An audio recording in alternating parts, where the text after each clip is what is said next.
আপনার অবসর সময় আপনি যদি পূর্ণ না করেন, শয়তান ঠিকই সেটা পূরণ করে দেবে। একটা কথা কি কখনো ভেবেছেন, শয়তান কি কখনো বিশ্রাম নেয়?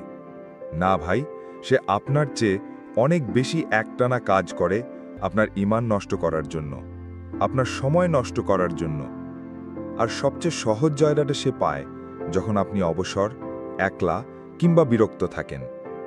রাসূলুল্লাহ সাল্লাল্লাহু আলাইহি ওয়াসাল্লাম বলেছেন, দুইটি নেয়ামতের ব্যাপারে অধিকাংশ মানুষ ধোঁকায় পড়ে থাকে: স্বাস্থ্য ও অবসর সময়। সহিহ বুখারী, হাদিস ৬৪১২। অর্থাৎ আপনি সুস্থ আছেন, হাতে সময় আছে, কিন্তু আপনি যদি এটাকে কাজে না লাগান, তাহলে এই নেয়ামতগুলো ধীরে ধীরে হয়ে যাবে গুনাহের ফাঁদ।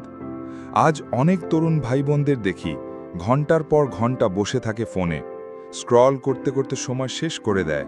সোশ্যাল মিডিয়া, সিনেমা, হারাম কন্টেন্ট, টিকটক ভিডিও এসব দিয়ে সময় পার করে। বলে, ভাই একটু টাইম পাস করতেছি। কিন্তু আপনি জানেন কি, এই টাইম পাসই একদিন আপনার হিসাবের জন্য দায়ী হয়ে যাবে। আল্লাহ বলেন, তোমরা অবশ্যই জিজ্ঞাসিত হবে তোমাদের জীবন কিভাবে কাটিয়েছ। সূরা আত-তাকাসুর, আয়াত ৮। যে সময়টা আপনি অলসতায়, হারামে বা গুনাহে কাটালেন, সেই সময়টাই কাল কিয়ামতের দিনে আপনার গলায় বাঁধা হয়ে যাবে। শয়তান জানে সে আপনাকে সরাসরি গুনাহে নিতে পারবে না, তাই সে আপনার সময়টাকে প্রথমে অকারণে ভরিয়ে দেবে, তারপর অলসতা এনে দেবে, তারপর মনকে দুর্বল করবে, তারপর চোখের সামনে হারাম এনে দেবে। এভাবেই সে ধীরে ধীরে নিয়ে যাবে হস্তমৈথুন, পর্ন, জিনা, অবাধ্যতার দিকে।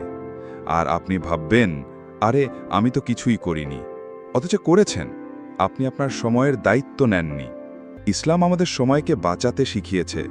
রাসূলুল্লাহ সাল্লাল্লাহু আলাইহি ওয়াসাল্লাম বলেছেন, যে ব্যক্তি কিয়ামতের দিন তার সময়ের হিসাব দিতে পারবে, সে নিঃসন্দেহে সফল।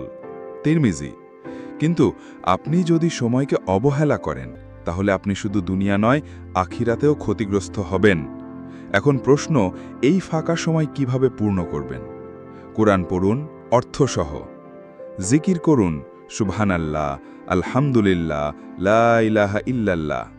কোনো ইসলামিক বই বা ভিডিও দেখুন, মা বাবার পাশে কিছু সময় বসে থাকুন, বন্ধুদের সাথে হাসি আনন্দ করুন, কিন্তু গুনাহের কিছু নয়।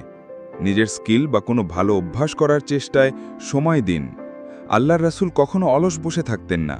তিনি কাজ করতেন, সময়কে অর্থবহ করতেন, আর সময়ের প্রতিটি ক্ষণকে হিসাব করে কাটাতেন। আজ আপনি যদি সময় নষ্ট করেন, কাল এই সময় আপনাকে নষ্ট করে দেবে। কেননা জীবনটা খুব বড় নয়, কিন্তু হিসাবটা অনেক বড়। একটা কথা মনে রাখবেন, আপনি যদি আপনার সময়কে না ব্যস্ত রাখেন নেক কাজে, শয়তান আপনাকে ব্যস্ত রাখবে গুনাহে। অবসর সময় শয়তানের জন্য সবচেয়ে বড় সুযোগ, একে হারাতে দিন না। আজই সিদ্ধান্ত নিন, আমার সময় হবে আমার আমলের পুঁজি। আর যদি সময়টাই না থাকে, তাহলে আমল কোথা থেকে আসবে? আসুন সময়কে কাজে লাগিয়ে আখিরাতের ভবন গড়ি, সফল হই সেই দিন যেদিন সবচেয়ে বেশি দরকার হবে। আসসালামু আলাইকুম ওয়া রাহমাতুল্লাহ।